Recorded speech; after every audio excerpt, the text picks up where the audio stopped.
നമസ്കാരം. നിത്യജ്യോതിഷത്തിലേക്ക് എല്ലാ മാന്യ പ്രേക്ഷകർക്കും സ്വാഗതം. ഇന്ന് 1199 ആണ്ട് മിഥുന മാസം 13-ാം തീയതി 2024 ജൂൺ മാസം 27-ാം തീയതി വ്യാഴാഴ്ച. ഇന്ന് വ്യാഴാഴ്ചയാണ്. ചതയം നക്ഷത്രമാണ്. ഇപ്പം നക്ഷത്രം ചതയ നക്ഷത്രത്തിലാണ് ജനിച്ചിരിക്കുന്നത്. നക്ഷത്രങ്ങളിൽ വളരെ ഗുണഫലത്തെ പ്രദാനം ചെയ്യുന്ന നക്ഷത്രങ്ങളിൽ ഒന്നാണ് ചതയം. ഇപ്പോൾ നല്ല നക്ഷത്രമാണ് ചതയ നക്ഷത്രം. ഇപ്പോൾ ചതയ നക്ഷത്രം അതുപോലെ തന്നെ ഇന്ന് വ്യാഴാഴ്ച എല്ലാം കൊണ്ടും അനുകൂലപ്രദമായ ഒരു ദിനമാണ്. ഇപ്പോൾ ഇന്ന് ഗുരുവിൻ്റെ ദിവസമാണ്, ഗുരുവാരം. ഗുരുവിൻ്റെ ദിവസം എല്ലാ അനുഗ്രഹങ്ങളും ഉണ്ടാവുന്ന ദിവസമെന്നാണ്.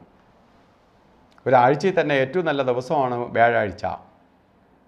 അന്ന് ശുഭനക്ഷത്രവും കൂടി വന്നാൽ ശുഭകാര്യങ്ങൾക്കെല്ലാം അനുകൂലപ്രദമായിരിക്കും എന്ന് ഗ്രന്ഥത്തിൽ അനുശാസിക്കുന്നുണ്ട്.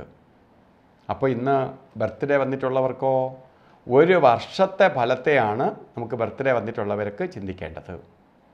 ഇപ്പോൾ ചതയ നക്ഷത്രക്കാർ കഴിഞ്ഞ പീരീഡുകളിൽ എന്തൊക്കെ കഷ്ടതകൾ അനുഭവിച്ചുകൊണ്ടിരുന്നു എങ്കിലും നിങ്ങൾക്കിതാ ഈ പുതുവർഷം ഭാഗ്യദായകമായി തീരും എന്നുള്ളതിന് സംശയം വേണ്ട. സാമ്പത്തിക പുരോഗതി വന്നു ചേരും.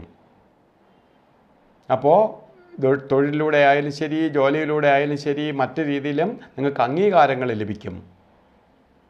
പുതിയ എന്തെങ്കിലും സംരംഭങ്ങൾ തുടങ്ങണമെങ്കിൽ തുടങ്ങാൻ സാധിക്കും. നിങ്ങൾ എന്ത് ചെയ്യണം? ഇതിനൊക്കെ വേണ്ടി ധൈര്യമായിട്ട് ഇറങ്ങണം. അപ്പോൾ അതിന് മുമ്പായിട്ട് നമുക്ക് വ്യാഴത്തിൻ്റെ ദിവസം വന്നിരിക്കുകയാണ്. വ്യാഴപ്രീതി വരുത്തി പോകണം. ഇന്ന് വിഷ്ണു ക്ഷേത്രത്തിൽ പോയി പാൽപ്പായസം, തുളസിമാല, അർച്ചന ഇവ നടത്തണം. മഞ്ഞപ്പട്ട് വാങ്ങി ഭഗവാന് ചാർത്തണം. അതുപോലെ പൂർണ്ണമായി നമുക്കൊരു വർഷത്തെ ഫലത്തെ കിട്ടേണ്ട ദിവസമാണ്. വ്യാഴനെ പ്രീതിപ്പെടുത്താൻ വേണ്ടി ലക്ഷ്മി നാരായണ യന്ത്രം. ഇപ്പോൾ ചതയ നക്ഷത്രക്കാർക്കെല്ലാം ഏഴരശനി നടന്നുകൊണ്ടിരിക്കുന്നത് കൊണ്ട് ശനീശ്വര യന്ത്രവും കൂടി ചേർത്ത് ഒരു ദേഹരക്ഷയും കെട്ടിക്കൊള്ളുക. അപ്പോൾ ശനിയുടെ തടസ്സം ബാധിക്കില്ല. വ്യാഴം തരാൻ പോകുന്ന എല്ലാം തരികയും ചെയ്യും. അങ്ങനെ നിങ്ങൾക്ക് ഐശ്വര്യപ്രദമായ വർഷമായി തീരും. അതുപോലെ ഇന്ന് ദിവസം കൊള്ളാം എന്ന് ഞാൻ പറഞ്ഞെങ്കിൽ പോലും ചില കാര്യങ്ങൾ ചില സമയത്ത് പാടില്ല. പ്രത്യേകിച്ച് യാത്ര ചെയ്യാൻ ഇറങ്ങുന്ന സമയം രാവുകാല സമയം വിട്ട് ഇറങ്ങണം. എല്ലാ ദിവസവും 1.5 മണിക്കൂർ നേരം രാവുകാല സമയമുണ്ട്. 1.5 മണിക്കൂറുണ്ട് എല്ലാ ദിവസവും. അതേ പ്രകാരം രാവുകാല സമയം 1.5 മണിക്കൂർ സമയമുണ്ട്. ഇന്ന് രാവുകാല സമയം വരുന്നത് ശരിക്ക് 1:30 മണി മുതൽ 3 മണി വരെ എന്നാണ് കലണ്ടറിൽ രേഖപ്പെടുത്തിയിരിക്കുന്നത്. അതുകൊണ്ടാണ് ഞാൻ രാവുകാലത്തിന് ഇത്രയും പ്രാധാന്യം കൊടുത്തുകൊണ്ട് പറയണേ. ആളിലെല്ലാം അത് നോക്കിയിട്ട് ഇറങ്ങും. പക്ഷേ 2 മണി 2 മിനിറ്റ് തൊട്ടേ രാവുകാലം ആരംഭിക്കുകയുള്ളൂ.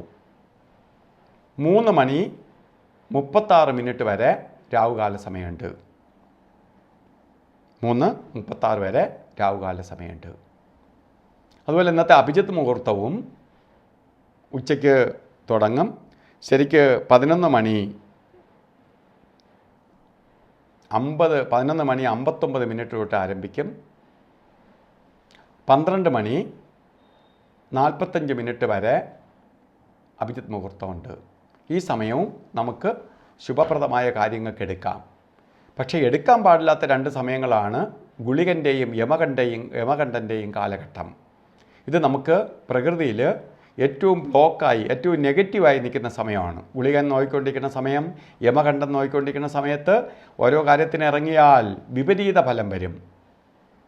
ഉദാഹരണം പറയുകയാണെങ്കിൽ നമ്മൾ ട്രാഫിക് ജാമ്യം നിൽക്കുന്ന നമ്മൾ അതിനെ ഓവർകം ചെയ്ത് പോയാൽ എന്ത് ചെയ്യും? വലിയ ആക്സിഡൻ്റ് ഉണ്ടാകും. ഇപ്പോൾ സിഗ്നലിൽ പെട്ട് നിൽക്കുന്ന നമ്മൾ സിഗ്നൽ ക്രോസ് ചെയ്താലും ആക്സിഡൻ്റ് ഉണ്ടാവും എന്ന് പറഞ്ഞതുപോലെ ആ സമയം നമ്മൾ വെയിറ്റ് ചെയ്യണം. ഈ 2 സമയങ്ങളാണ് 9 മണി 19 മിനിറ്റ് തൊട്ട് 10 മണി 53 മിനിറ്റ് വരെ ഗുളികൻ്റെ സമയവും യമകണ്ഠകാല സമയം രാവിലെ 6 മണി 10 മിനിറ്റ് തൊട്ട് 7 മണി 45 മിനിറ്റ് വരെയും. ഈ 2 സമയങ്ങളും എടുത്തു ചാടി ഒരു കാര്യത്തിനും എടുക്കരുത്. ഇന്നത്തെ ദിവസം ഓരോ കാര്യത്തിന് ഇറങ്ങുമ്പോൾ നമുക്ക് കൂടുതൽ ഭാഗ്യം സിദ്ധിക്കാനും ഒരു തടസ്സവും കൂടാതെ എല്ലാം കിട്ടാനും നമുക്ക് കൂടുതൽ ശോഭിക്കാനുമായിട്ട് എന്ത് ചെയ്യണം? മഞ്ഞ കളറിലുള്ള വസ്ത്രം അല്ലെങ്കിൽ മഞ്ഞ മിക്സ് ആയിട്ടുള്ള കളറ് നിങ്ങൾ വസ്ത്രധാരണത്തിൽ ഉൾപ്പെടുത്തണം. അത് നിങ്ങളിലേക്ക് ഭാഗ്യം കൊണ്ടുവരാൻ സഹായിക്കും. അല്ലെങ്കിൽ ഒരു കുറിയായിട്ടോ അല്ലെങ്കിൽ ചന്ദനക്കുറിയായിട്ടോ അല്ലെങ്കിൽ ഒരു കർച്ചീപ്പായിട്ടോ എങ്കിലും മഞ്ഞ കളറിലുള്ള വസ്ത്രം കരുതുന്നത് നന്നായിരിക്കും.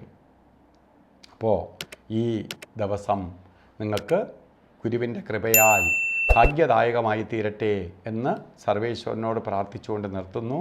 നന്ദി, നമസ്കാരം.